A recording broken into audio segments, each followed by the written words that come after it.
ਲਹਿੰਦੇ ਪੰਜਾਬ ਵਾਲਿਆਂ ਨੂੰ ਅਸਲਾਮੁ ਅਲੈਕਮ ਤੇ ਚੜ੍ਹਦੇ ਪੰਜਾਬ ਵਾਲਿਆਂ ਨੂੰ ਸਤਿ ਸ੍ਰੀ ਅਕਾਲ। ਅੱਜ ਇੱਕ ਨਵੇਂ ਕਲਾਮ ਦੇ ਨਾਲ ਤੁਹਾਡੀ ਖਿਦਮਤ ਦੇ ਵਿੱਚ ਹਾਜ਼ਰ, ਇਸ ਉਮੀਦ ਦੇ ਨਾਲ ਕਿ ਤੁਸੀਂ ਪਹਿਲੇ ਦੀ ਤਰ੍ਹਾਂ ਅੱਜ ਵੀ ਮਾਣ ਬਖਸ਼ੋਗੇ। ਚਲੋ ਜੀ ਸ਼ੁਰੂ ਕਰਦੇ ਹਾਂ ਅੱਜ ਦਾ ਤਾਜ਼ਾ ਕਲਾਮ।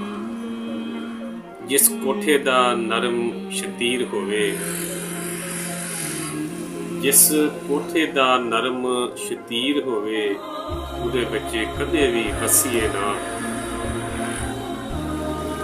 ਜੇਕਰ ਡਾਢਿਆਂ ਨਾਲ ਨਾ ਲੜ ਸਕੀਏ, ਜੇਕਰ ਡਾਢਿਆਂ ਦੇ ਨਾਲ ਨਾ ਲੜ ਸਕੀਏ ਤੇ ਬਾਹਾਂ ਆਪਣੀਆਂ ਕਦੇ ਵੀ ਕੱਸੀਏ ਨਾ। ਵਕਤ ਬਦਲਦਿਆਂ ਕਦੇ ਦੇਰ ਨਹੀਂ ਲੱਗਦੀ, ਵਕਤ ਬਦਲਦਿਆਂ ਕਦੇ ਦੇਰ ਨਹੀਂ ਲੱਗਦੀ। ਵੇਖ ਗਰੀਬ ਨੂੰ ਕਦੇ ਹੱਸੀਏ ਨਾ।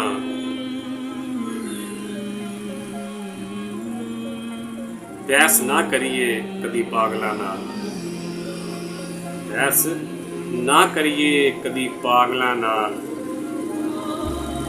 ਬੇਲਗਾਮ ਘੋੜੇ ਉੱਤੇ ਕਾਠੀ ਕਦੇ ਕੱਸੀਏ ਨਾ।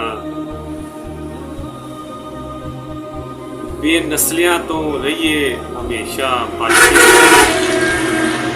ਬੇਨਸਲਿਆਂ ਤੋਂ ਰਹੀਏ ਹਮੇਸ਼ਾ ਬਚ ਕੇ ਯਾਰੋ। ਖਾਲੀ ਹੱਥ ਸੱਪ ਕਦੇ ਵੀ ਟਕੀਏ ਨਾ।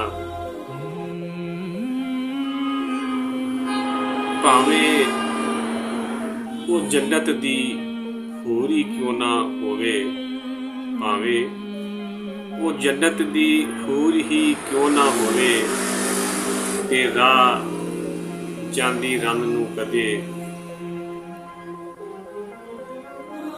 ਢਕੀਏ ਨਾ।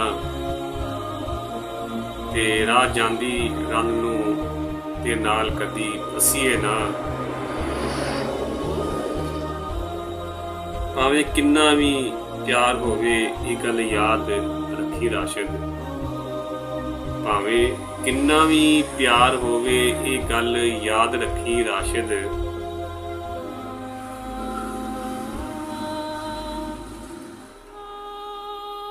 ਭੇਤ ਦਿਲ ਦਾ ਕਦੇ ਵੀ ਔਰਤ ਨੂੰ ਦੱਸੀਏ ਨਾ।